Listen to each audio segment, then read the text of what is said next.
Hello everyone, नमस्कार and स्वागत है आप सभी लोगों का वक्रांगी के आज के इस इंडक्शन ट्रेनिंग प्रोग्राम के डे 3 में। मैं विक्रांत। आज हम लोग हमारा टॉपिक स्टार्ट करेंगे जो कि है ATM services. I am 100% sure ATM का मुझे इंट्रोडक्शन देने की ज़रूरत नहीं है। हम सभी लोगों को बहुत अच्छी तरीके से पता है एटीएम के क्या क्या बेसिक फंक्शंस होते हैं, राइट? तो उसी के बारे में एटीएम के बारे में हम लोग आज ब्रीफ में जानेंगे। ठीक है, आज के इस एजेंडा में हम लोग एटीएम का बैकग्राउंड देखेंगे, एटीएम का इंट्रोडक्शन देखेंगे, फिर वक्रांगी में एटीएम का क्या मॉडल है वो देखेंगे, एटीएम को ऑनबोर्ड करने का वक्रांगी में क्या प्रोसेस है, उसके सर्विस ऑपरेशंस कैसे है, cash withdrawal, cash loading, VKMS process वो देखेंगे, फिर एटीएम का सेल्स और रेवेन्यू दोनों देखेंगे। ठीक है, और जैसा कि मैं रोज कहता हूँ, जस्ट इन केस आप लोगों को अगर कोई क्वेश्चंस आते हैं ट्रेनिंग के बीच में, तो आप प्लीज उसको कहीं पर नोट डाउन कर लीजिए। जैसे ही सेशन खत्म हो जाता है आपके सारे क्वेश्चंस का आंसर मैं दे दूंगा। ठीक है, चलिए हम लोग आगे बढ़ते हैं।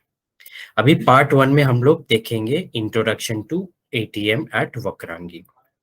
ठीक है, सबसे पहले, और उसके भी अंदर इंट्रोडक्शन में भी हम लोग जानेंगे एटीएम का एक ब्रीफ इंडस्ट्री के बारे में। ठीक है, फिर अगेन एटीएम वक्रांगी में, एंड वक्रांगी का एटीएम लेकर आप लोगों ने क्या सही फैसला किया है, या तो अगर लेने का प्लान कर रहे हो तो क्यों आप लोग राइट डिसीजन लेने वाले हो, वो भी हम लोग जानेंगे। ठीक है, चलिए। अभी देखिए, एटीएम का जो डेंसिटी है ना, डेंसिटी मतलब होता है काउंट। एटीएम का काउंट इंडिया में बहुत लो है। ठीक है, one of the lowest in the world. जहां पे दूसरे कंट्रीज में उनके सिटीजन्स के मुकाबले, लोकेशंस के मुकाबले एटीएम की फैसिलिटीज बहुत ज्यादा है। ठीक है, और अगर इंडिया में एटीएम है भी ना, जितने नंबर्स है भी ना, उसमें मेजॉरिटी मतलब आप पकड़ के चलिए कि 70 से 80% की जो एटीएम का डेंसिटी है वो अर्बन एरियाज में ही है। मतलब जैसे टीयर 1 सिटीज जैसे मुंबई, दिल्ली, कोलकाता, चेन्नई, है ना, फिर टीयर 2 सिटीज में है, राइट? इसका मतलब बैलेंसिंग पूरी तरीके से डिसबैलेंस है एटीएम का, राइट? और इसी की वजह से हमारे रूरल एरियाज में जैसे टीयर 3, 4, 5, 6 सिटीज जो होते हैं, वहां पे एटीएम का पेनिट्रेशन बहुत कम है। करेक्ट। और इसी की वजह से अभी हम लोग देखेंगे, सबसे पहले तो ये था एक एटीएम का ओवरव्यू हमारे कंट्री में। ठीक है, और इसी की वजह से व्हाइट लेबल एटीएम मॉडल का, ठीक है, अब व्हाइट लेबल क्या है, ब्राउन लेबल क्या है, ये मैं आगे बताता हूँ। इसी की वजह से लो लेवल पेनिट्रेशन होने की वजह से जो आप लोग जो फ्रेंचाइजीज टीयर 3, 4, 5, 6 सिटीज में रहते हैं, उनके लिए ये एक बेस्ट अपॉर्चुनिटी बन जाता है एटीएम फ्रेंचाइजी को चलाने का। ठीक है, अभी देखिए, जो बैंक्स एटीएम देती है अपने एंड से, ठीक है, एज अ फ्रेंचाइजी, उसको हम लोग ब्राउन लेबल एटीएम कहते हैं। ठीक है, और जब प्राइवेट पार्टीज किसी बैंक के टाइप की मदद से एटीएम जो जब देती है, ठीक है, या खुद का भी अगर एटीएम देती है, तो उसको हम लोग कहते हैं व्हाइट लेबल एटीएम। ठीक है, जैसे अभी वक्रांगी, देखिए वक्रांगी कोई बैंक नहीं है, वक्रांगी एक प्राइवेट प्लेयर है। करेक्ट। तो जब वक्रांगी आपको एटीएम देती है तो वो एटीएम कहलाता है व्हाइट लेबल एटीएम। इस व्हाइट लेबल का लाइसेंस है वो आरबीआई ने, रिजर्व बैंक ऑफ इंडिया ने 2014 में वक्रांगी को ग्रांट किया था। ठीक है, अलॉट किया हुआ था 23 जैन को, जिसके बाद से वक्रांगी एज अ फ्रेंचाइजी आपको एटीएम मॉडल देती है। ठीक है, और Vakrangee at present currently third largest ATM operator है हमारे 3, 4, 5, 6 टीयर के सिटीज में, जहां पे 5,400 से ज्यादा एटीएम्स अब तक डिप्लॉय हो चुके हैं, राइट? 5,400 से ज्यादा एटीएम अब तक डिप्लॉय हो चुके हैं, और अगेन जिसका 70% पेनिट्रेशन कहाँ पे है, हमारे रूरल एरियाज में। करेक्ट, तो ये डिफरेंस है। फिर हम लोग जानेंगे about ATM at Vakrangee.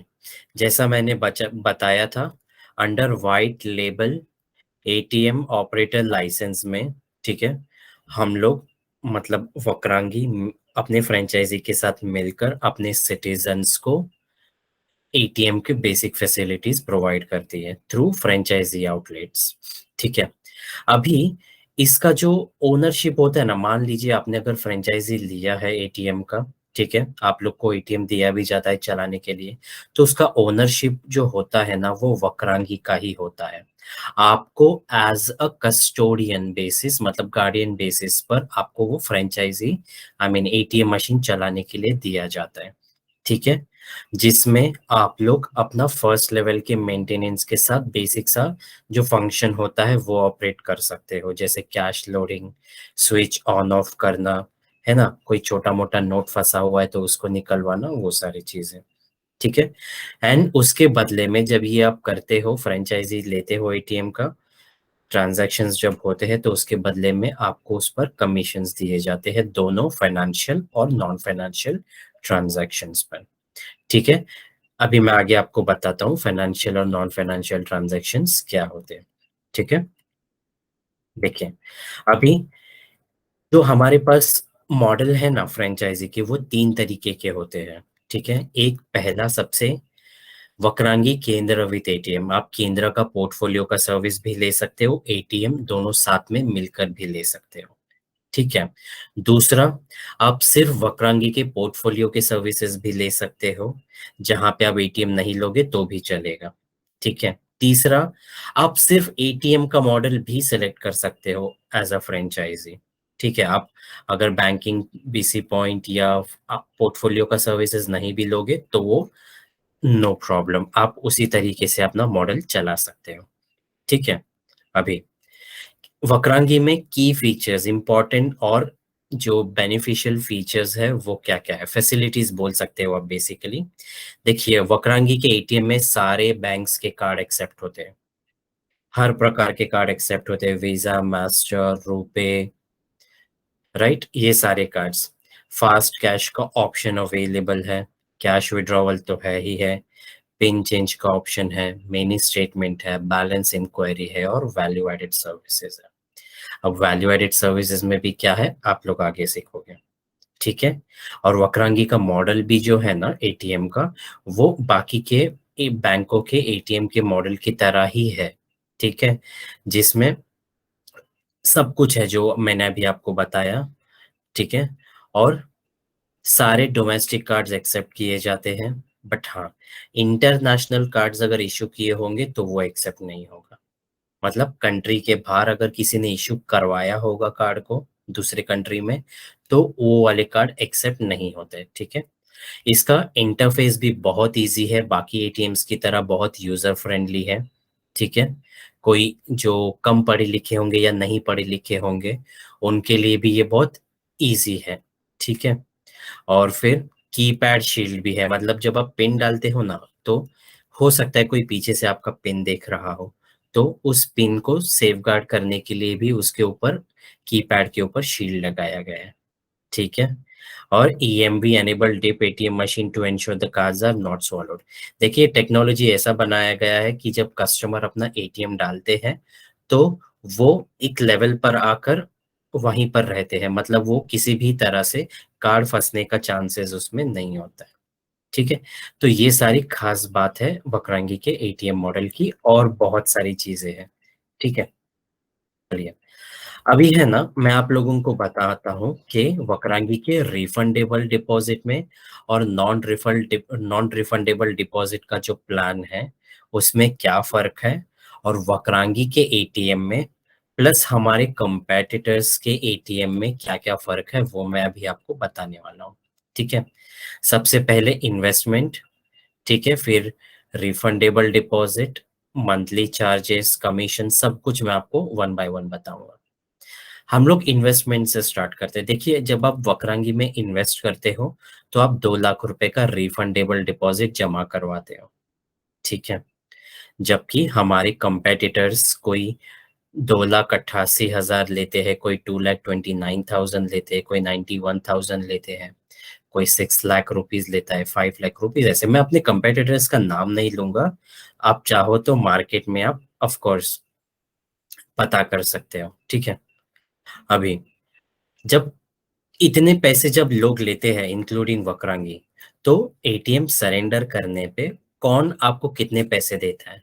Vakrangee आपको पूरे 2 लाख रुपए का जो रिफंडेबल डिपॉजिट था वो वापस करती है, सब्जेक्ट टू कुछ टर्म्स एंड कंडीशंस उसके जो होंगे।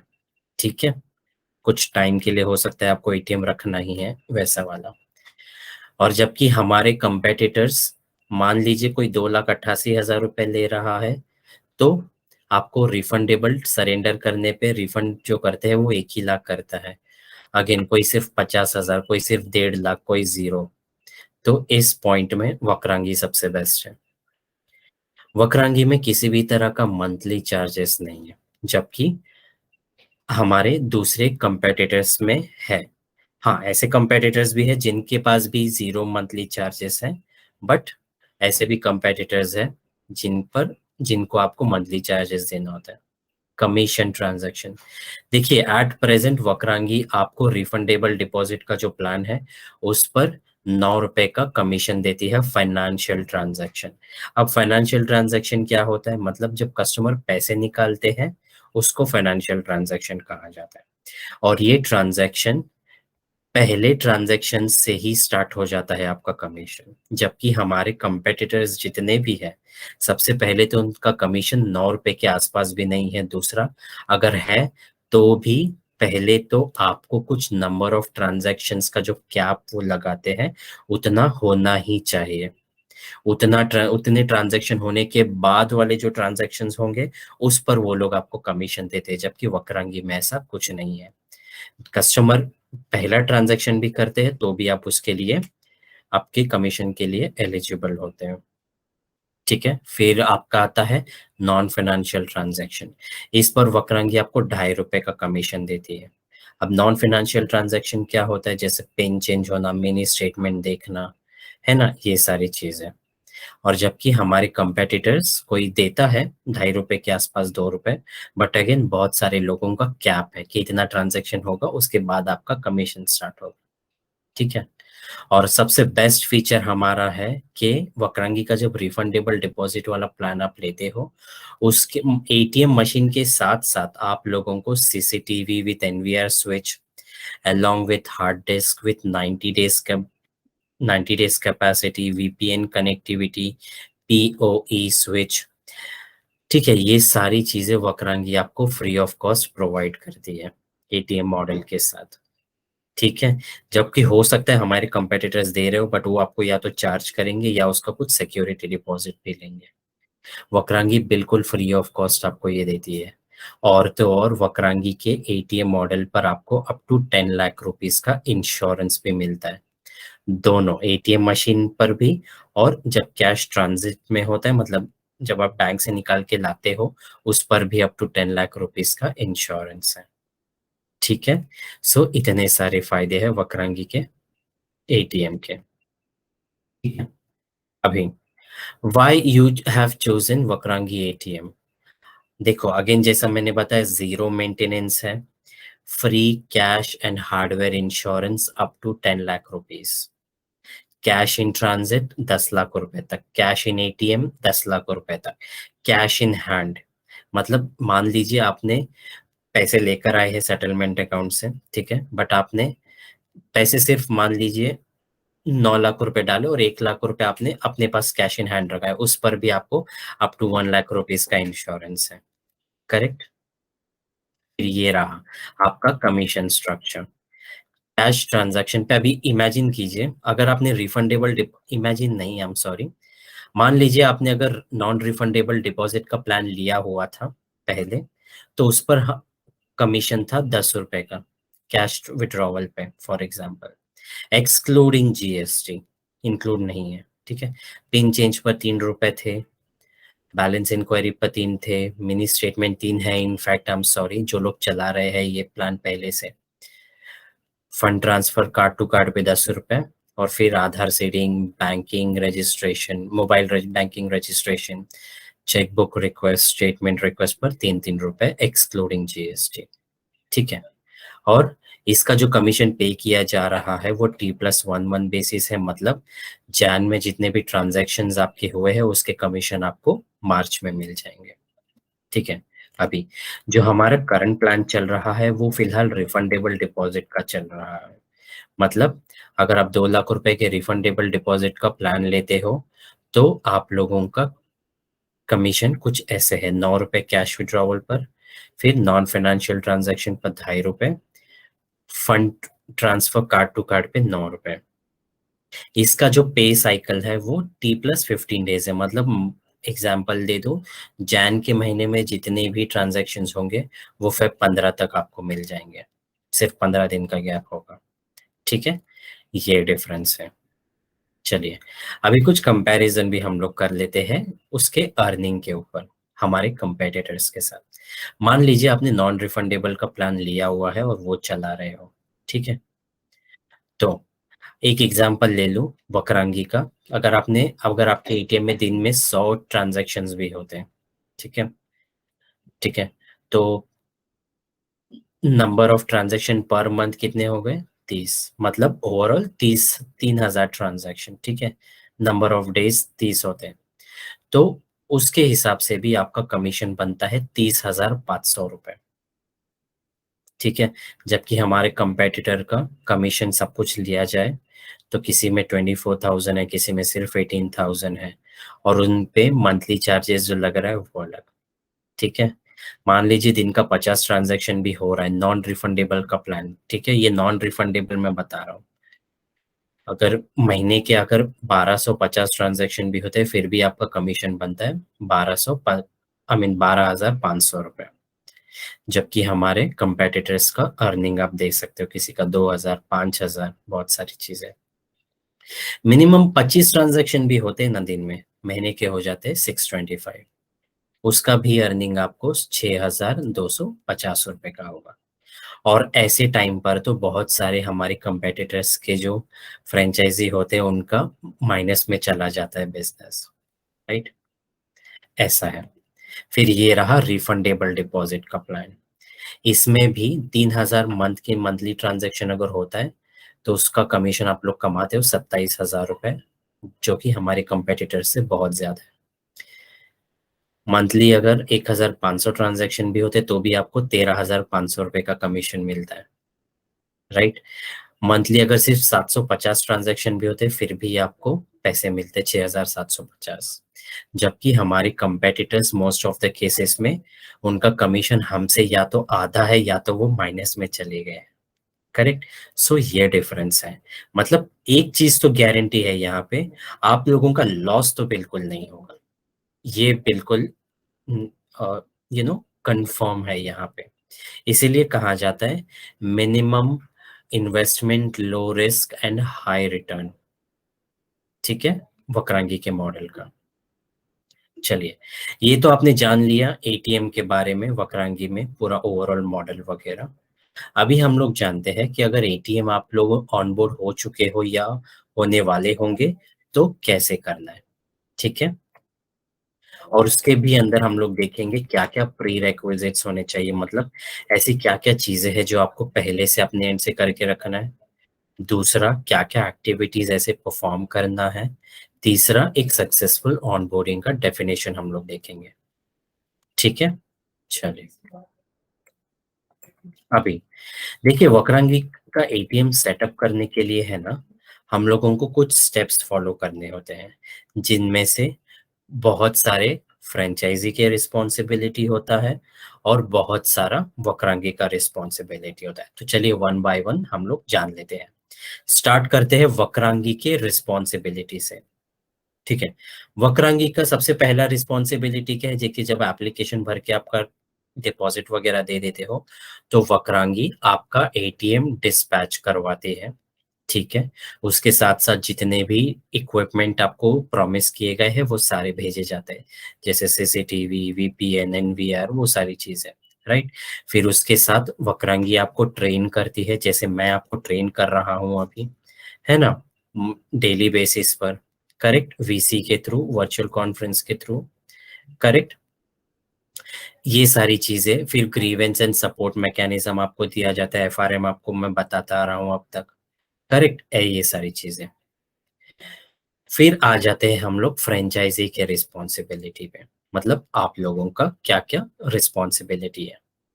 2 चीज़ें आपको खास ध्यान रखनी है, एक होता है प्री डिलीवरी चेकलिस्ट, दूसरा होता है पोस्ट डिलीवरी चेकलिस्ट। मतलब एटीएम डिलीवर होने से पहले आपको क्या-क्या करना है, एटीएम डिलीवर होने के बाद आपको क्या-क्या करना है, वो दोनों हम लोग देखेंगे।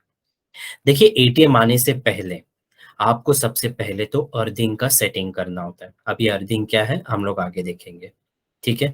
आपको प्रॉपर इंटरनेट कनेक्शन लगवाना है, डिटेल में इसको भी सीखेंगे। यूपीएस बैटरी कनेक्शन के साथ लगाना है, वो हम लोग देखेंगे, ठीक है? डिटेल में देखेंगे मतलब, बट ये आपको करना है एटीएम डिलीवर होने से पहले। सेटलमेंट अकाउंट आपको खुलवाना है, ठीक है? क्यों? ताकि आपको आपका जो पैसा है वो लीगल तरीके से रोल हो सके और आपको उस अकाउंट पर, उस रोलिंग पर टीडीएस ना लगे, ठीक है? और आपका जो सेटलमेंट अकाउंट है वो आपके फ्रैंचाइज़ी के नाम पर ही होना चाहिए, ठीक है? ये हो गया आपका प्री डिलीवरी चेकलिस्ट।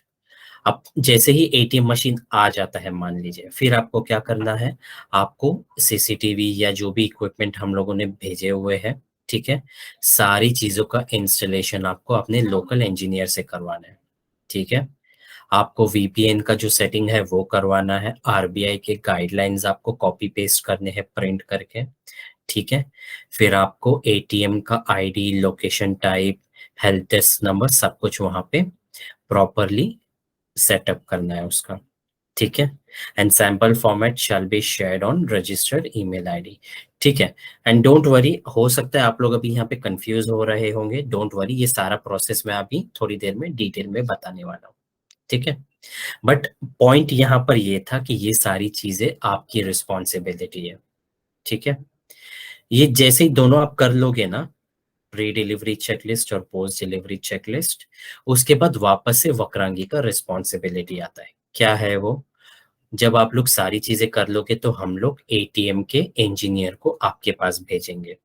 एटीएम का विजिट, इंजीनियर का विजिट शेड्यूल करवाएंगे, जहां पर वो आपको बेसिक सा ट्रेनिंग देंगे, कैश लोडिंग है ना, एंट्रीज टू बी डन, वो एफआरएम भी देंगे, फर्स्ट लेवल मेंटेनेंस का ट्रेनिंग भी आपको दिया जाएगा, ठीक है? तो कुछ इस तरीके से ये काम करेगा, ठीक है? चलिए, अभी आ जाते हैं प्री डिलीवरी चेकलिस्ट को ब्रीफ में डिस्कशन करने पर, ठीक है? Proper earthing to be done for ATM. Earthing क्या होता है? अर्थिंग बेसिकली ये कनेक्शन का सेटिंग होता है, मतलब करंट का सेटिंग होता है, ठीक है? वो आप अपने लोकल टेक्नीशियन से करवा सकते हो। फिर आपको हाई स्पीड 10 एमबीपीएस तक का एक कनेक्शन लेना है इंटरनेट का, ठीक है? उसके साथ-साथ एक बैकअप कनेक्शन भी लेना है, जस्ट इन केस अगर मेन कनेक्शन का सर्वर डाउन हो जाता है प्रोवाइडर से, तो आपका अल्टरनेट कनेक्शन जो है वो काम कर सके। दूसरा, आपको यूपीएस एंड जो उसका इन्वर्टर बैटरी होता है वो खरीदना होता है पावर बैकअप के साथ, और सेटलमेंट अकाउंट खुलवाना है, ठीक है?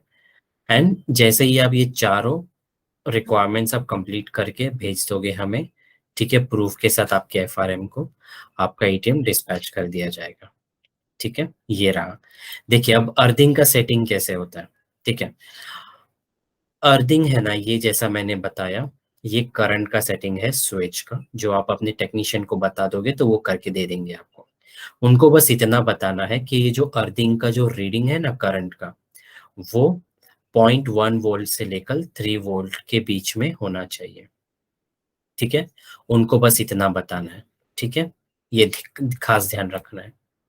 फिर अभी आपको कैसे पता चलेगा कि ये अर्थिंग का जो सेटिंग है वो 0.1 से लेकर 3 वोल्ट्स के बीच में है? उसके लिए आपको एक मल्टीमीटर खरीदना है। ये मशीन जो दिख रहा है आपको, इसको हम लोग मल्टीमीटर कहते हैं। ये जब इसके अंदर ऐसे स्विच के अंदर आप डालोगे ना, तो उसका रीडिंग आएगा। देखिए, ये फोटो में जो आपको दिख रहा होगा, इसका 0.3% का रीडिंग है, मतलब इसका अर्थिंग जो है वो बराबर है। ऐसे आपको मल्टीमीटर खरीद के उसका रीडिंग लेकर ऐसे फोटो खींचकर प्रॉपरली हमको एफआरएम को भेजना है, ठीक है? ये पहला चीज था। दूसरा आ जाता है आपका internet connection. Internet connection minimum 10 Mbps का होना चाहिए, प्राइमरी कनेक्शन।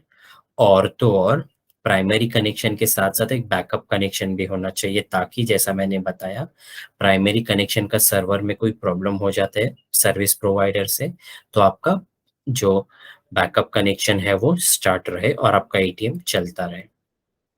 ठीक है? फिर आपको जैसे ही आपका एटीएम में आपका आपका इंटरनेट कनेक्शन इंस्टॉल हो जाएगा, आपको ऐसे स्पीड टेस्ट करके उसका फ़ोटो खींचकर आपके एफआरएम को भेजना है। ठीक है? फिर यूपीएस एंड इन्वर्टर बैटरी। देखिए, इसके लिए भी है ना, सबसे पहले तो आपको 16 एम्प का सॉकेट फिट करवाना है उसी टेक्नीशियन से, इलेक्ट्रीशियन से। फिर आपका 3 batteries of 65 AH if backup of 3 to 4 hours is required. देखिए, आपको वो बैटरी लेना है इन्वर्टर के साथ, जिसका बैकअप मिनिमम 3 से 4 घंटे का हो। ठीक है? और फिर वो आने के बाद आपको कुछ इस तरीके से इसका फ़ोटो भी भेजना है। ठीक है? चलिए, फिर आ जाते हैं सेटलमेंट अकाउंट पर। देखिए, सेटलमेंट अकाउंट जैसा मैंने बताया था, वो आपको एक नियरेस्ट बैंक में ही ओपन करना है, जो कि एक करंट अकाउंट होना चाहिए। क्यों होना चाहिए? ताकि जब भी आपके एटीएम से पैसे कोई निकाले, तो आपके वो सेटलमेंट अकाउंट में चले जाएँ और सेटलमेंट अकाउंट से फिर आप विथड्रॉ करके लेकर आएँ। तो इस इंश्योर करना है कि इस विथड्रॉवल का चार्जेस बैंक में ना हो। ठीक है? और उसके लिए वक्रांगी आपको ये सारे डॉक्यूमेंट्स प्रोवाइड करेगी, आपको कोई चिंता नहीं करनी है। ठीक है? हम लोग आपको गैज़ेट नोटिफ़िकेशन देंगे टीडीएस वेवर का, और आरबीआई ने जो व्हाइट लेबल का लाइसेंस दिया एटीएम को, वो लाइसेंस का कॉपी भी दिया जाएगा। वक्रांगी का फ्रैंचाइज़ी एग्रीमेंट तो आपको अपने मेल पर ही मिल जाता है, और अकाउंट ओपन का लेटर भी दे देंगे टीडीएस एग्ज़म्पशन के लिए। ठीक है? तो जितने भी डॉक्यूमेंटेशन आपके लिए इम्पोर्टेंट है, वक्रांगी की तरफ से वो सारे दे दिए जाएँगे। ठीक है? अभी सेटलमेंट अकाउंट का रिक्वायरमेंट जैसा मैंने बताया था, ये अकाउंट होल्डर के फ्रैंचाइज़ी के नाम पर ही होना चाहिए। ठीक है?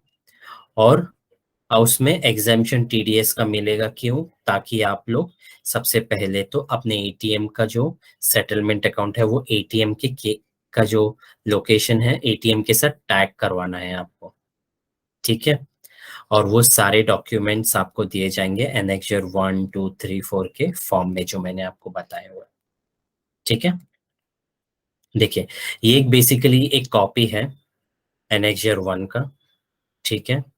ये आप डायरेक्टली इस लिंक से भी डाउनलोड कर सकते हो, और जैसा मैंने पहले भी बताया है, जितने भी चीज़ें मैं आप लोगों को स्क्रीन पर बता रहा हूँ, वो सारी चीज़ें पीडीएफ के फॉर्म में आपके माय डाउनलोड्स में अवेलेबल है।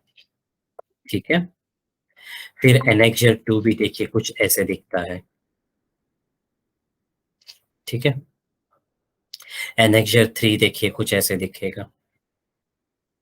ओके? अभी franchisee to open dedicated settlement account in the nearby bank branch. ठीक है? Franchisee with loan needs to submit exemption circular received from RBI in annexure 4, जो कि मिल जाएगा। ठीक है? Franchisee needs to check cash withdrawal charges again. Cash withdrawal के charges का खास ध्यान रखना है कि ना के बराबर हो या नहीं हो। ठीक है? और जैसे ही सेटलमेंट अकाउंट खुल जाता है, उसका डिटेल्स जो है आपको आपके वीकेएमएस पर अपडेट करना है, उसके सॉफ्ट कॉपी के साथ, जैसे पासबुक, बैंक स्टेटमेंट के साथ। ठीक है? ये रहा देखिए एनेक्स्चर 4 का कॉपी, कुछ इस तरीके से दिख रहा है। ठीक है?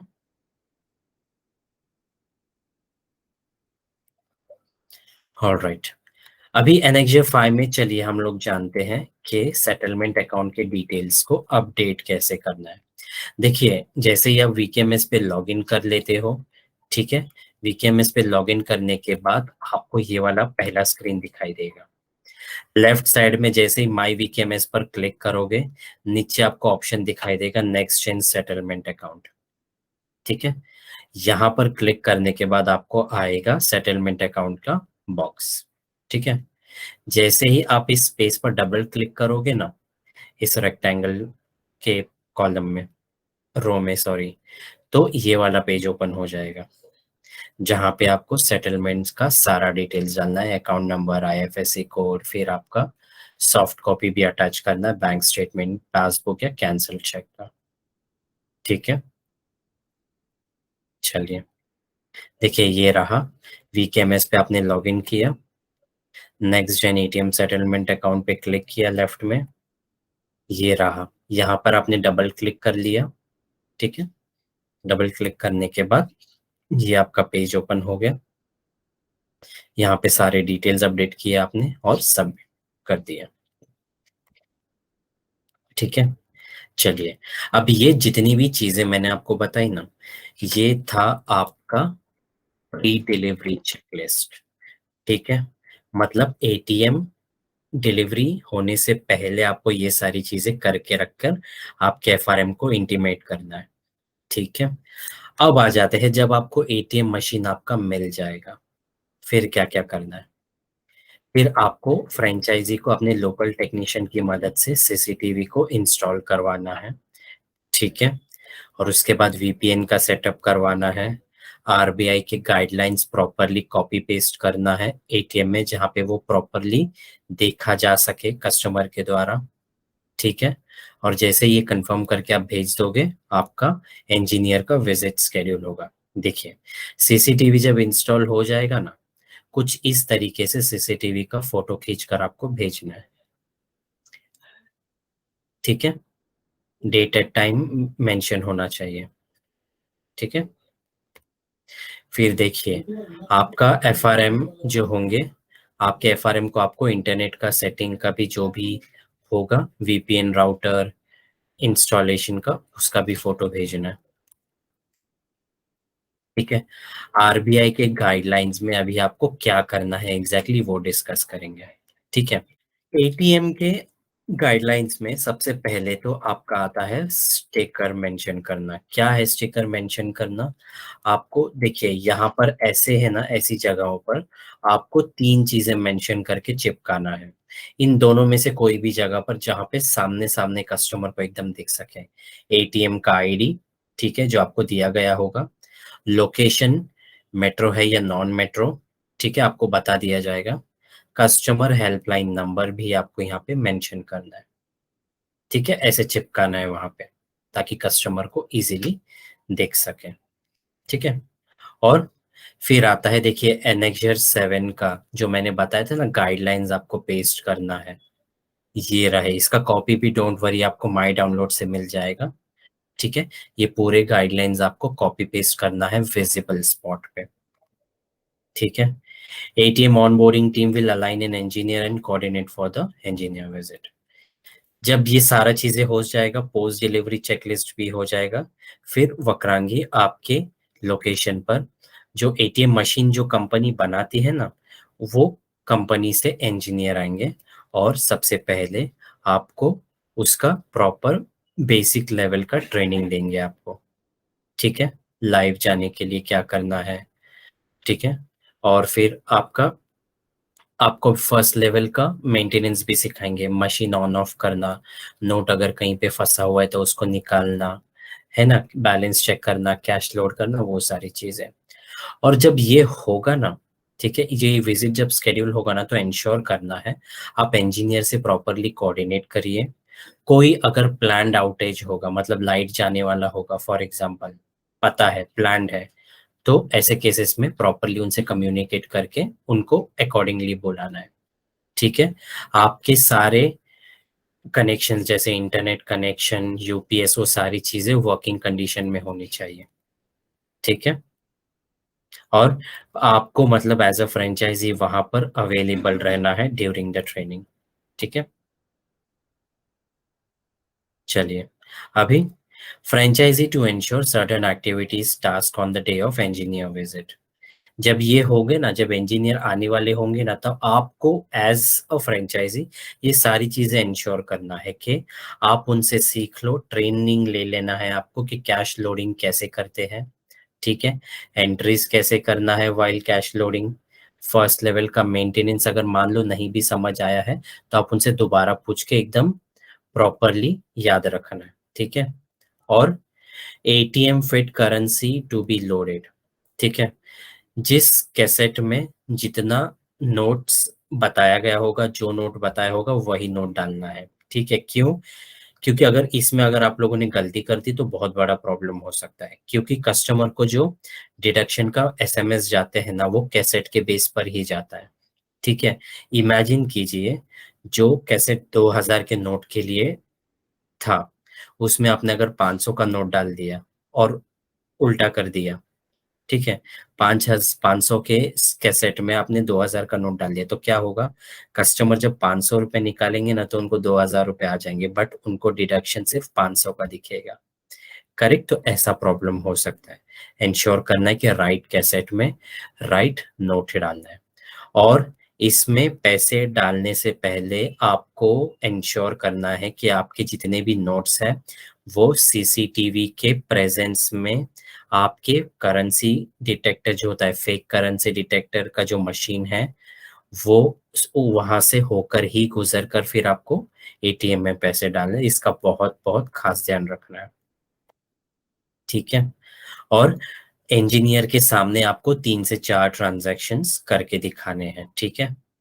और देख लेना है कि राइट अमाउंट डेबिट हो रहा है और राइट मैसेजेस भी आ रहे हैं डिडक्शंस के, ठीक है। And if the amount dispensed from ATM, each denomination in one transaction, denomination, I'm sorry, and the amount debited in the customer's accounts are equal for 3 to 4 transactions, only in that case the ATM can be open for customer. Again, 3 से 4 transaction करने के बाद जब आपने देख लिया कि हाँ सब कुछ सही हो रहा है, पैसे भी इतने निकल रहे हैं, मैसेज भी इतने का आ रहा है, तो तब जाके वो कस्टमर के लिए आपको ओपन करना है, ठीक है। और फिर आपको आपके इंजीनियर जो आए हुए हैं उनका फोन नंबर सेव कर लेना है, ताकि फ्यूचर में कोई भी प्रॉब्लम आए तो डायरेक्टली आप इंजीनियर से कोऑर्डिनेट कर पाओ, ठीक है। फिर आपके एफआरएम आपको ट्रेन करेंगे कुछ चीजों पर इंजीनियर के विजिट के बाद, ठीक है। जैसे जो कैश लोडिंग आपने किया हुआ है, कैश विड्रॉवल किया हुआ है, उसकी एंट्रीज कैसे करनी है, ठीक है। डॉक्यूमेंट्स आपको प्रोवाइड किया जाएगा सारा, ठीक है। और फिर आपको डेली बेसिस पर क्या क्या करना है, क्या क्या नहीं करना है, ये मैं तो बताने ही वाला हूँ और एफआरएम भी बताएंगे, ठीक है। चलिए, देखिए जब से मैं कहता आ रहा हूँ आपको एनेक्जर 9 के बारे में, चलिए देख ही लेते हैं वो क्या है, ठीक है। एनेक्जर 9 में आप सबसे पहले तो माई वीकेएमएस पर क्लिक करोगे, ठीक है। और उसके अंदर जाके आपको कैश लोडिंग प्रोसेस को अपडेट करना है, ठीक है। चलिए, अभी definition of successful onboarding: one successful non-financial and financial transaction. Franchisee has understood the training provided by the engineer and training by the FRM entries.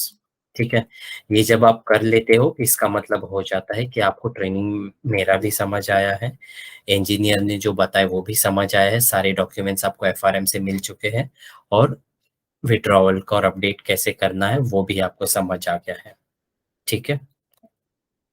चलिए, पार्ट 3 में हम लोग देखेंगे वक्रांगी एटीएम सर्विस ऑपरेशंस। अभी इसका प्रॉपर ये जो नेविगेशन होता है ना आपके सिस्टम में, उस पे हम लोग देखेंगे क्या करना है, ठीक है। इसमें बेसिक सा टॉपिक क्या है, कैश लोडिंग कैसे करना है, कमीशन स्ट्रक्चर आपका क्या है, ठीक है, जो कि मैंने बता दिया है, पे आउट साइकिल कैसा है, टिपिकली ऑब्जर्व्ड बिहेवियर, क्या क्या ऐसे बेसिक से प्रॉब्लम है जो आ सकते हैं, कुछ डूज एंड डोंट्स देखेंगे, फ्रीक्वेंटली आस्क्ड क्वेश्चंस, डे के स्टार्ट पे क्या करना है, एंड में क्या करना है, सारी चीजें हम लोग देखेंगे। अभी चलिए, सबसे पहले तो हम लोग देखते हैं कैश विड्रॉवल, ठीक है। Cash loading, settlement amount transfer और ATM is not cash out for 10 hours.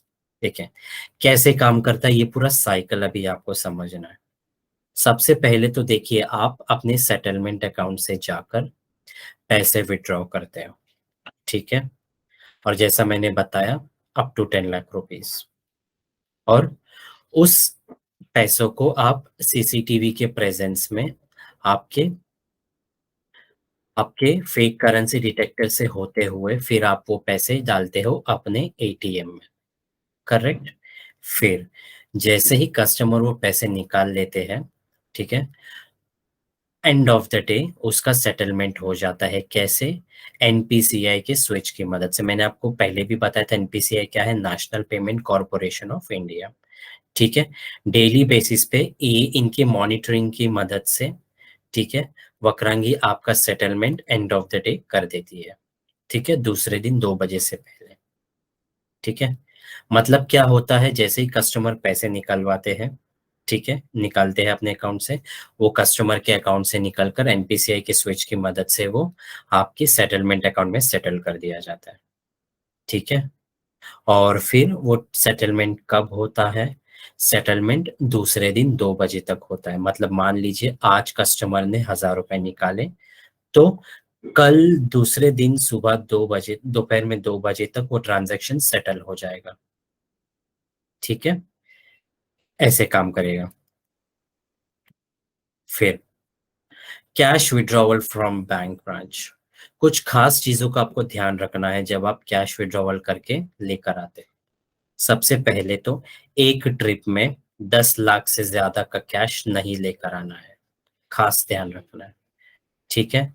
और कैश विड्रॉवल को एकदम सिक्योर मैनर में केंद्र तक लेकर आना है।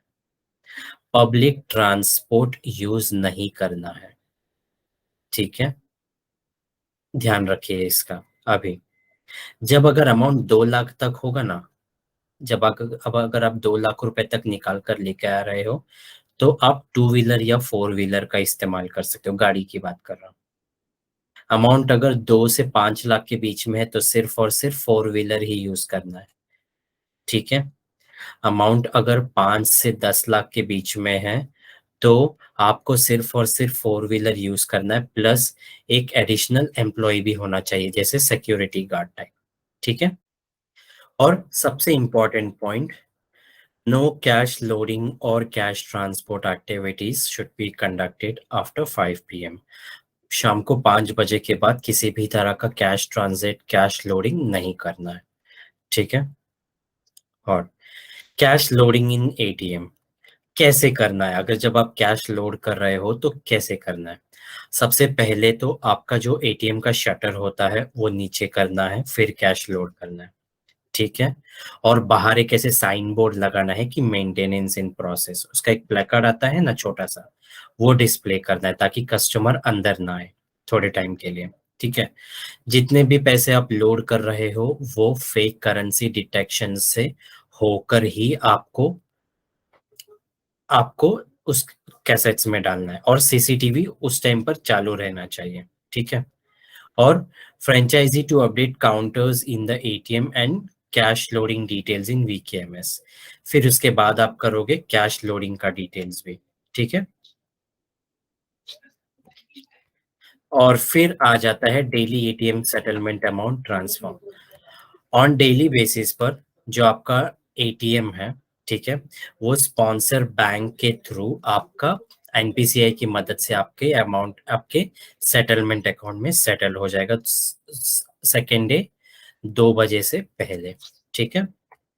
चलिए, franchisee to ensure ATM is not cash out for more than 10 hours in a month. पूरे महीने में आपका एटीएम 10 घंटे से ज्यादा कैश आउट नहीं होना चाहिए। इसका मतलब पूरे महीने में अगर आपका एटीएम 10 घंटे से ज्यादा कैश आउट होता है तो आरबीआई आप पर 10,000 का पेनल्टी लगाएगी, ठीक है। सो इस पेनल्टी से बचने के लिए आपको इंश्योर करना है कि एटीएम मशीन में 3 दिन तक का वर्किंग कैपिटल मेंटेन करना है, ठीक है। फिर आ जाता है आपका कमीशन स्ट्रक्चर और पेमेंट साइकिल, ठीक है। फाइनेंशियल, नॉन फाइनेंशियल और वैल्यू एडेड सर्विसेज का। देखिए, नॉन रिफंडेबल का तो मैंने आपको बता ही दिया था, T+1 मंथ के बेसिस पर है। और अगर रिफंडेबल डिपॉजिट लेते हो तो उसमें 9 रुपए मिलते हैं आपको, T+15 डेज का पे आउट साइकिल है, ठीक है। सर्विस ऑपरेशंस, ठीक है। Typically observed issues and their resolution. कुछ ऐसे बेसिक से प्रॉब्लम्स आ सकते हैं जो आपको अपने एंड पे फिक्स करना होता है। क्या हो सकता है? पहला है ATM hardware related issue, machine showing out of service, earthing का प्रॉब्लम हो सकता है। मतलब जो वोल्टेज होता है ना, 0.1 से लेकर 3 वोल्टेज तक आना चाहिए, राइट? तो अगर हो सकता है वो कुछ ज्यादा आ रहा हो, करेक्ट? एटीएम मशीन में कोई प्रॉब्लम आ गया हो जिसकी वजह से आउट ऑफ सर्विस बता रहा हो, उसके लिए आपको इमीडिएटली टिकट रेस करना है। और वोल्टेज आपको डेली बेसिस पर चेक करना है, यूपीएस का भी और अर्थिंग का भी, ठीक है? और अगर पॉसिबल हो तो आप ओवर द फोन ही किसी से फोन पे बात करके उसको फिक्स कर सकते हो, हमें बता सकते हो, हम लोग आपको रिमोट सपोर्ट देंगे। और अगर नहीं भी होता है तो आपके एंड पर एटीएम इंजीनियर को भेज दिया जाएगा, ठीक है? और अगर ये भी हो सकता है कि कस्टमर के अकाउंट से कैश डेबिट हो चुका है बट कैश बाहर आया ही नहीं, तो ऐसे केसेस में आपको वीकेएमएस पर टिकट रेस करना है कस्टमर के बिहाफ पर, जहां पे आपको डेट, टाइम, ट्रांजैक्शन अमाउंट और कस्टमर के कार्ड का लास्ट 4 डिजिट, सॉरी पहला 6 डिजिट और लास्ट 4 डिजिट, ठीक है, वो आपको एंटर करना है टिकट में, ठीक है? कुछ डूज एंड डोंट्स हैं, जैसे क्या करना है क्या नहीं करना है। तो क्या करना है वो हम लोग देखेंगे। Always load the cash which is withdrawn from the bank using your ATM settlement account. जो सेटलमेंट अकाउंट से खुलवा आई मीन निकलवाए हुए पैसे हैं वही आपको एटीएम में डालना है, ठीक है? सेटलमेंट अकाउंट हमेशा एटीएम के पर्पस के लिए ही यूज करना है, ठीक है? नोट्स को हमेशा सीसीटीवी के प्रेजेंस में फेक करेंसी डिटेक्टर की मदद से होकर ही उसको कैसेट्स में डालना है, ठीक है? Always ensure to update cash withdrawal and cash loaded in VKMS. जैसे ही कैश लोड करते हो आप या कैश विड्रॉ करते हो, उसका एंट्री वीकेएमएस में करना है, ठीक है? और आपको मल्टीमीटर खरीदना है हर रोज अर्थिंग्स चेक करने के लिए, ठीक है? हमेशा इंश्योर करना है कि एटीएम में पावर सप्लाई रहे, ठीक है? पावर सप्लाई रहे यूपीएस के थ्रू, डायरेक्टली नहीं, ठीक है? Always ensure that the ATM is connected, मतलब हमेशा उसका सीसीटीवी काम काम में होना चाहिए, चालू होना चाहिए, और 90 डेज का बैकअप आपके पास होना चाहिए फुटेज का, ठीक है? हमेशा एटीएम के आईडी को, कस्टमर हेल्पलाइन को, जियोग्राफिकल लोकेशन को उस पे स्टिक करना है जहाँ पे कस्टमर को इजीली देख सके, ठीक है? ठीक है। सो डोंट्स में क्या करना है आपको? Never load the cash in ATM which is obtain from any other source other than the settlement account. किसी भी तरीके का दूसरा कैश, जैसे घर पे रखा हुआ कैश, आपके फ्रेंड से लिया हुआ कैश, फैमिली से लिया हुआ कैश, कस्टमर से मिला हुआ कैश, उसको आपको एटीएम में नहीं डालना है। इसका खास ध्यान रखना है आपको, ठीक है? And never use cash withdrawal for loading into ATM for any other purpose other than Vakrangee BC point. और जो निकलवाया हुआ कैश है ना सेटलमेंट अकाउंट से, उसको सिर्फ और सिर्फ आपके एटीएम के लिए ही यूज करना है, बाकी के पर्पस के लिए नहीं, ठीक है? एक बार में 10 लाख से ज्यादा कैश कैरी नहीं करना है, ठीक है? Do not carry out any fake multiple transaction in ATM, otherwise RBI will cancel the ATM. Don't violate any RBI guidelines, other regulatory body communicated to you from time to time. आपको इसमें round tripping नहीं करना है, fake transactions नहीं करने हैं, वो definitely पकड़ा जाता है। टेक्नोलॉजी बहुत हाई है आरबीआई के पास, पकड़े जाने पर आप पे पुलिस केस भी होगा और आपका लाइसेंस भी कैंसिल कर देगी आरबीआई, ठीक है? फिर frequently asked questions. If franchisee needs extra cash, can he take from the outside and load it in the ATM? बिल्कुल नहीं, सिर्फ सेटलमेंट अकाउंट से निकलवाया हुआ कैश ही आप लोगों को लोड करना है, ठीक है? Is franchisee allowed to use cash withdrawn from ATM settlement account for the BC point? No. Settlement account से निकलवाया हुआ कैश सिर्फ और सिर्फ एटीएम में ही डालना है, ठीक है? Is franchisee allowed to remove cash from any other bank's ATM and load it in the ATM? No, बिल्कुल नहीं। ये भी हो सकता है कि मान लीजिए आपके नेबरहुड में एक दूसरे बैंक का एटीएम है, आपने वहां से पैसे निकाल कर यहाँ डाल दिए, तो वैसे भी बिल्कुल नहीं करना है। ठीक है। Is franchisee allowed to change the currency notes after withdrawing from the bank? बिल्कुल नहीं। करेंसी नोट्स बिल्कुल चेंज नहीं करने हैं। ठीक है। अगर गलती से किसी कस्टमर ने कंप्लेन कर दिया कि आपके एटीएम से फेक ट्रांस सॉरी नकली नोट मिला है, फेक करेंसी मिला है, तो इस पर इन्वेस्टिगेशन होगा। और जब बैंक बोल देगी कि ये नोट हमारा नहीं है, तो आप बड़े प्रॉब्लम में आ जाओगे। Can franchisee maintain two settlement accounts? हाँ, ये बिल्कुल कर सकते हो, एक से ज्यादा सेटलमेंट अकाउंट मेंटेन कर सकते हो। ठीक है। Why does the franchisee need to pass notes through currency counting machine in the Kendra, even though the branch has done with this while giving the cash? अब क्वेश्चन ये है कि CCTV के प्रेजेंस में फेक करेंसी से detector से निकालने के बाद ही क्यों लोड करना है, जबकि मुझे कैश तो बैंक नहीं दिया है, राइट? देखिए, इसमें बहुत सारे फैक्टर्स हैं। बैंक ने तो कैश दिया है, लेकिन बैंक ने तो आपके एटीएम में पैसे नहीं डाले हैं, राइट? तो बैंक तो कल को कह देगा कि मैंने इनको कैश दे दिया था, अभी आगे जाके कैसे इसको यूज करते हैं, हमारा क्या कंसर्न है? करेक्ट, पहला चीज। दूसरा, सीसीटीवी के फुटेज में क्या डालने का मतलब है? उसका मतलब है कल को अगर गलती से कस्टमर, अगेन मैं कह रहा हूँ, कंप्लेंट कर देते हैं कि आपके केंद्र से या एटीएम से फेक नोट मिला है, नकली नोट मिला है, तो जाहिर सी बात है वो कंप्लेंट करेंगे। ठीक है। वो इन्वेस्टिगेशन होगा। और फिर अगर आपने कुछ उसमें गलत किया है, करेक्ट, कस्टमर बोलेगा ये रहा नोट। ठीक है। बैंक सेटलमेंट अकाउंट से चेक करवाएगा कि क्या ये नोट आप ही ने दिया है, बैंक बोलेगा नहीं, ये नोट हमारा नहीं है, तो आप इजीली वहां पर पकड़े जाओगे, राइट? और आप पे एक्शन हो सकता है, तो ये बिल्कुल नहीं करना है। ठीक है। Can franchisee withdraw cash from bank account and load the same amount on multiple days in ATM? बिल्कुल, ये आप कर सकते हो। मान लीजिए 10 लाख रुपए आपने निकाले हैं सेटलमेंट से, डाले सिर्फ 5 लाख, अब वेट कर रहे हो कि वो खाली होने के बाद 5 लाख और डालूंगा, तो ये हो सकता है। ठीक है। बट रिकमेंडेशन यही है कि कैश जमा ना रखे अपने पास ज्यादा, जरूरत पड़ने पर ही उस कैश को निकाले। बट करने के लिए क्या आप कर सकते हो? बिल्कुल कर सकते हो। ठीक है। चलिए, अभी डे के स्टार्ट में क्या करना है और एंड में क्या करना है, देखिए हमेशा इंश्योर करना है कि अगर पावर ऑफ कर दिया था आपने अपने एटीएम को, तो उसको पावर ऑन प्रॉपरली करना है। हर रोज उसका अर्थिंग का सेटिंग चेक करना है मल्टीमीटर से, यूपीएस का वोल्टेज चेक करना है। ठीक है। सीसीटीवी काम कर रहा है कि नहीं वो चेक करना है, इंटरनेट चल रहा है या नहीं वो चेक करना है। ठीक है। अभी हमेशा आप लोगों को एंड डे में क्या करना है?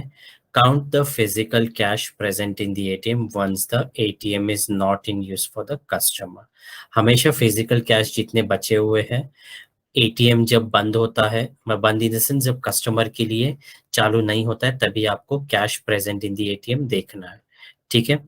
Fill the format provided, link for format available on the next slide. अभी आपको आगे क्या करना है, सिस्टम में क्या करना है वो भी मैं बताऊंगा। ठीक है। और जस्ट इन केस मान लीजिए एटीएम मशीन में ज्यादा कैश दिख रहा है या कम कैश दिख रहा है जितना उसको होना चाहिए, तो आपको वीकेएमएस में टिकट रेस करना है। Do not power of the machine, ATM should not be shut down at the end of the day. ATM हमेशा चालू ही रखना है।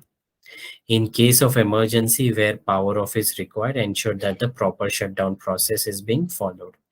मान लीजिए कुछ प्रॉब्लम है, एटीएम आपको शट डाउन करना ही पड़ेगा, मेंटेनेंस चल रहा है या ऐसा कोई दूसरा काम चल रहा है, तो उसको प्रॉपरली शट डाउन करना है। ठीक है। अभी ये रहा आपका daily cash tally format and training document, जिसमें देखिए आपका एटीएम आईडी रहेगा, आपका कैश ट्रांजैक्शन का डेट रहेगा, opening balance, physical cash including perch pin, है ना?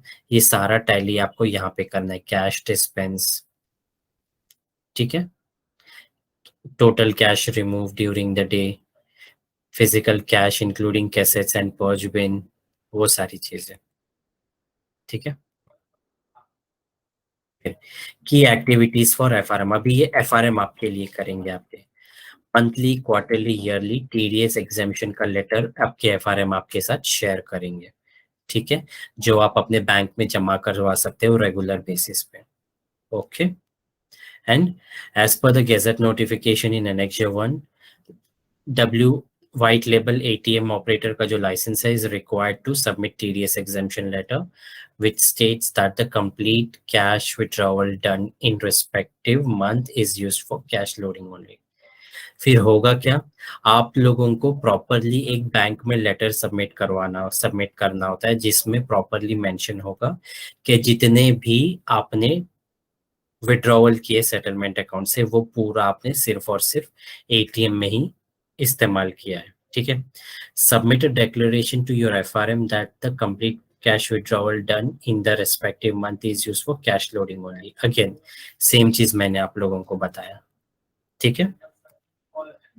ये रहा देखिए एनेक्सर 10 का फॉर्मेट, एंड जैसा मैंने बताया इस लिंक से आप इसको डाउनलोड कर सकते हो और ये पीडीएफ आपको माई डाउनलोड से मिल जाएगा, ठीक है। अभी आ जाते हैं हम लोग cash withdrawal and cash loading update in VKMS पे। अभी सिस्टम में क्या करना है, ठीक है। अभी तक तो आपने सब थियोरेटिकल लिया, जब वो आएगा तब प्रैक्टिकल सीखोगे, राइट। बट अभी सिस्टम में कैसे क्या क्या करना है वो देखिए, चलिए जानते हैं, ठीक है। मैं आप लोगों को बताऊंगा कैश विड्रॉवल का प्रोसेस क्या है सिस्टम के अंदर और कैश लोडिंग का प्रोसेस क्या है, ठीक है। सबसे पहले तो आप वीकेएमएस पे लॉगिन करते हो, ठीक है, आईडी पासवर्ड के साथ साइन इन करोगे और फिर उसके बाद आप लोग लॉगिन होने के बाद लेफ्ट हैंड साइड में आपको माई वीकेएमएस का ऑप्शन दिखेगा।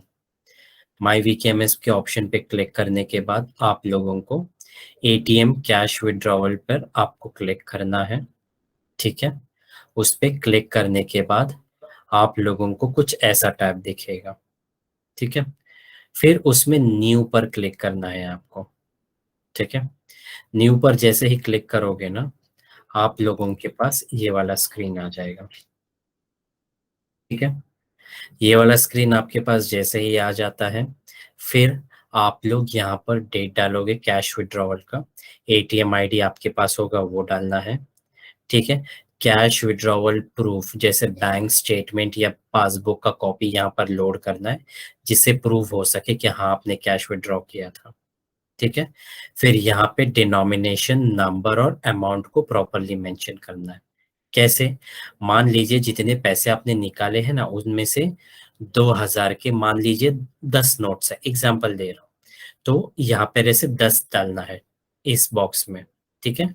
और वो अमाउंट अपने आप कैलकुलेट कर लेगा। 2000 के 10 नोट मतलब कितने हुए, 20,000 रुपए, बराबर। सिमिलरली 500 के कितने नोट्स है उसका सिर्फ नंबर डालना है, अमाउंट वो अपने आप कैलकुलेट कर लेगा। सिमिलरली 100 का भी जैसे ही आप सारा नोट्स डाल के आगे बढ़ोगे टोटल नोट्स भी कैलकुलेट कर लेगा वो और टोटल अमाउंट भी कैलकुलेट कर लेगा पूरा मिला के, ठीक है। ये रहा कुछ एग्जाम्पल। अभी 2000 के 100 नोट कितने हुए, 2 लाख रुपए फॉर एग्जाम्पल। इन सबका मिला के कितना पैसा हो रहा है, 35 लाख रुपए, है ना, 35 lakhs। I am sorry, 35 lakh नहीं है, 3,50,000 रुपए है, माय बैड, ठीक है। चलिए, अभी जैसे ही आप लोग ये कर लोगे फिर आप लोगों को एक पॉपअप आ जाएगा, कैश विड्रॉवल एडेड सक्सेसफुली, मतलब उसका कैश विड्रॉवल का एंट्री हो गया और वो ऐसे नीचे आपको शो करेगा, ठीक है। इसका एक खास नोट आपको और ध्यान रखना है, जैसे आप लोगों को मैंने बताया था कि आप लोग मान लीजिए 2 कैश विड्रॉवल करते हो अपने सेटलमेंट अकाउंट से, एक होता है 1 तारीख का, दूसरा होता है 3 तारीख का। मान लीजिए आपने अपना कैश विड्रॉवल का प्रोसेस जो है वो 3 तारीख का अपडेट कर दिया, तो ऐसे केस में आपको 1 तारीख का कैश जो विड्रॉवल का प्रोसेस था वो नहीं कर पाओगे आप लोग। क्यों, क्योंकि यही मैं बताने की कोशिश कर रहा था कि बैक डेटेड का कैश विड्रॉवल नहीं हो पाएगा अगर आपने नए वाले का पहले कर दिया है तो। तो हमेशा इंश्योर करना है कि पुराना वाला कैश विड्रॉवल का अपडेट पहले करना है और फिर धीरे-धीरे नए पर आना है। ठीक है? अभी कैश लोडिंग के जो कैश लोडिंग का जो प्रोसेस है, उसको वीकेएमएस में कैसे अपडेट करना है? देखिए माय वीकेएमएस पे कैश एटीएम कैश लोडिंग का ऑप्शन आ जाएगा। फिर आपको कुछ ऐसा टैब दिख जाएगा। देखिए जहाँ पर आपको कैश बैलेंस भी दिख जाएगा, ठीक है? ये होने के बाद आपको क्लिक करना है न्यू कैश लोडिंग पर। न्यू लोडिंग पर क्लिक करने के बाद आप लोगों का कुछ इस तरह का टैब ओपन हो जाएगा, जिसमें आप लोग सबसे पहले डेट डाल दोगे, ठीक है? सेम चीज़ करोगे जो मैंने पहले बताया था। देखिए, कैसेट 1 मतलब 2000 के कैसेट में नंबर ऑफ नोट्स कितने आपने डाले हैं, ठीक है? 500 के कैसेट में 500 के नोट्स कितने डाले हैं, मतलब नंबर डालना है, अमाउंट नहीं, ठीक है? जैसे-जैसे आप लोग अमाउंट डाल के आगे बढ़ोगे, वो अमाउंट अपने आप कैलकुलेट करता जाएगा, ठीक है?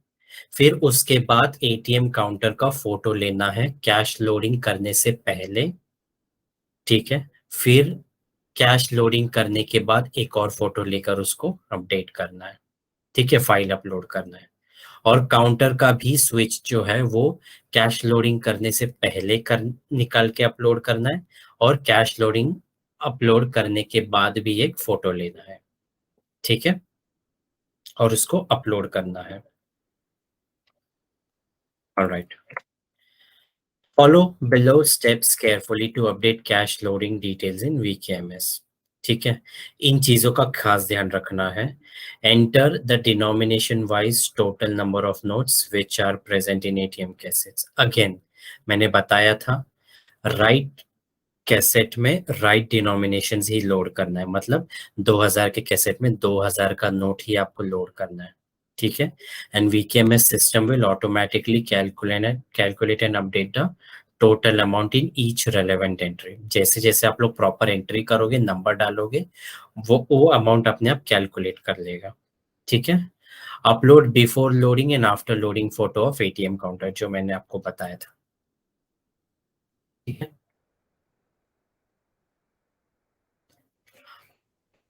ठीक है, upload before loading and after loading photos off switch balance counter switch entry is updated using admin card which is provided by Vakrangee. आपको एक एडमिन कार्ड भी दिया जाएगा जिससे आप लोग बहुत सारे फंक्शंस कर सकते हो, ठीक है? Check all entry details photos which you have uploaded. Upload करने से पहले प्रॉपरली चेक करना है कि मैंने राइट इमेज डाला हुआ है या नहीं, ठीक है? If any correction changes are required, then please make the necessary changes before submitting. ठीक है? Because edit option is not available. एक बार आपने सबमिट कर दिया लोडिंग के बाद, तो आपको उसमें एडिट करने का ऑप्शन नहीं आएगा, ठीक है? एंटर रिमार्क इफ एनी, कुछ नोट्स डालना है तो डाल सकते हो, नोट्स इन द सेंस लिखकर, ठीक है? और फिर आपको सबमिट बटन पे क्लिक करना है, ठीक है? ऑलराइट। देखिए स्क्रीन इन वीकेएमएस, ये अभी मैंने आप लोगों को बताया था। ये कुछ सैंपल के साथ आप लोगों को दिख रहा है ना? इसमें 0 ही डालना है। इसमें मान लीजिए कैश लोडेड 2000 के 100 नोट्स, 500 के 20 नोट्स और 100 के 500 नोट्स, तो इसका अमाउंट कितना हुआ? 2,60,000।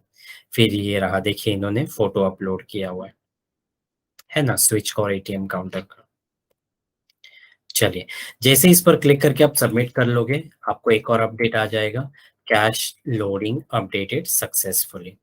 फिर आपको देखिए कैश लोडेड बता देगा शॉर्ट में, और कैश बैलेंस कितना है वो भी आपको यहाँ पे पता चल जाएगा, ठीक है? चलिए, अभी आ जाते हैं इस वक्रांगी के एटीएम का जो मॉडल है, इसका सेल्स एंड रेवेन्यू आप लोग कैसे बढ़ाओगे, उस पर डिस्कशन कर लेते हैं, ठीक है? उसके लिए आपको मार्केटिंग के तौर पर इसको प्रमोट करना है, कुछ बेस्ट प्रैक्टिसेस फॉलो करने हैं और केस स्टडीज में कुछ केस स्टडीज भी मैं आपको बताने वाला हूँ, ठीक है? ठीक है। सबसे पहले तो देखिए एटीएम का अवेयरनेस आपको फैलाना है। तो एटीएम का अवेयरनेस कैसे फैलाओगे? आप लोग लॉलीपॉप साइन लगवाओगे, ठीक है? लॉलीपॉप साइन आपको पता होगा, एक एक साइन ऐसा एक एक ऐसा स्टिक होता है जिसके ऊपर सर्कल में एक बोर्ड होता है जिसमें जो ग्लो करता है, उसको लॉलीपॉप साइन हम लोग कहते हैं, ताकि आने जाने वाले लोगों को अगर रात का भी समय है तो इजीली दिख सके। ठीक है। डिजिटल साइनेज लगा सकते हो आप लोग, करेक्ट, बैनर्स लगवा सकते हो, लीफलेट लगवा सकते हो, है ना। एटीएम के आसपास में आप लोग कोई छोटा मोटा इवेंट कर सकते हो, करेक्ट, जो मैं डेली बेसिस पर आप लोगों को बताता हूँ। एंड कोई कोई छोटा-सा फंक्शंस रख सकते हो जिसमें अफोर्डेबल कॉस्ट पे, मतलब छोटे-मोटे कॉस्ट पर आपके कस्टमर्स को आप लोग कुछ गिफ्ट्स दे सकते हो, जैसे सैनिटाइज़र्स, मास्क्स, है ना? ये सारी चीज़ें, ठीक है?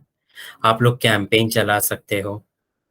फिर आप लोग अपने व्हाट्सएप, फेसबुक के ग्रुप पर एटीएम के बारे में प्रमोशन कर सकते हो। करेक्ट। लाउड स्पीकर पे अनाउंसमेंट करवा सकते हो, लोगों को एटीएम के बारे में बता सकते हो, बैनर्स लगवा सकते हो आप लोग, करेक्ट। रोड पर ही कि एटीएम है आगे 500 मीटर पर, उस बैनर पर एटीएम का डायरेक्शन लगवा सकते हो, जहाँ पर आने जाने वाले लोग, मतलब मान लीजिए जो लोग आपके एरिया के नहीं हैं, वो लोग भी अगर आने जाने वाले एरिया में अगर आपका एटीएम पड़ता है, उनको भी आपके एटीएम के बारे में पता चले। तो कुछ ऐसे करना है, ठीक है। Best practices to be followed, क्या कर सकते हो आप जिससे आपका एटीएम अच्छे से चले, ठीक है। हमेशा एटीएम में कैश अवेलेबल होना चाहिए, ठीक है। कस्टमर्स को हेल्प करना है, अगर कुछ प्रॉब्लम आ जाता है, टेक्निकल प्रॉब्लम आ जाता है, कैश फेल हो जाता है, स्पेशली जो लोग कम पढ़े लिखे होते हैं उनको हेल्प कर सकते हो पैसे निकलवाने में। स्टेबल इंटरनेट कनेक्टिविटी होना चाहिए पावर बैकअप के साथ, इलेक्ट्रिसिटी, ठीक है। ATM should always be man to ensure that the customers are immediately resolve, I mean customers issues are immediately resolve. Again, customers के इशू को इमीडिएटली हाईलाइट करना है या पॉसिबल हो तो वहीं फिक्स करना है। कैश लोडिंग, मेंटेनेंस जो भी है वो नॉन रश आवर में करना है, जहाँ पर जिस समय गर्दी नहीं होती है, करेक्ट। और सही डिनोमिनेशंस को सही कैसेट्स में लोड करना है, ठीक है। चलिए, अभी कुछ केस स्टडीज मैं आप लोगों को बताता हूँ जिस जिस हमारे कुछ फ्रेंचाइजीज ने सिर्फ एटीएम की मदद से, ठीक है, बहुत सारे पैसे कमाए हैं, ठीक है। अभी पहले हमारे फ्रेंचाइजी है प्रेम शंकर जाट जी, जो उदयपुर से है, टियर 6 लोकेशन में। इन्होंने सिर्फ 1 महीने में 1,53,53,000 से ज्यादा पैसे कमा लिए, राइट। फिर हमारे साइतन दारा जी है, जिन्होंने भी 1,36,000 से ज्यादा पैसे कमा लिए 1 महीने में, करेक्ट। अभिमन्यु जी है, अगेन मणिपुरी से, 91,000 रुपए इन्होंने कमाए, करेक्ट। अभी इनका अगर मॉनिटरी वैल्यू देखे तो अभी प्रेम शंकर जाट जी ने 1,24,00,000 से ज्यादा का, मतलब उनके एटीएम पर ट्रांजैक्शन हुआ पैसों के मामले में, करेक्ट। सो कुछ ऐसी चीजें हैं, राइट। अभी ये कुछ हमारे फ्रेंचाइजीज की सक्सेस स्टोरी है। जनक सही जी कहते हैं, मैंने अपने पहले वक्रांगी एटीएम की सफलता को देखते हुए एक और वक्रांगी एटीएम शुरू करने की योजना बनाई है। अगेन, दूसरा एटीएम ये खोलने का प्लान कर रहे हैं। अभी प्रवीण कुमार जी का है कि औसत रूप से हर रोज मेरे केंद्र में तकरीबन 300 से 400 कस्टमर्स आ जाते हैं, ठीक है, जिनमें से अधिकतम एटीएम और बैंकिंग की सुविधाओं का लाभ लेते हैं, करेक्ट। और उसमें उनका जो ओवरऑल इनकम है वो 1 लाख से ज्यादा का हो गया है, करेक्ट। सो इसी तरीके की आप लोग प्रैक्टिसेस फॉलो करके मार्केटिंग स्ट्रेटेजीज प्रॉपर जितनी भी चीजें मैंने आपको बताई, फॉलो करके आप लोग ज्यादा से ज्यादा पैसे कमा सकते हो, ठीक है। चलिए, अभी हम लोगों का आज का टॉपिक भी खत्म हो गया, जो कि था एटीएम। अभी आप लोगों को अगर कुछ क्वेश्चन होगा तो आप लोग मुझसे पूछ सकते हो।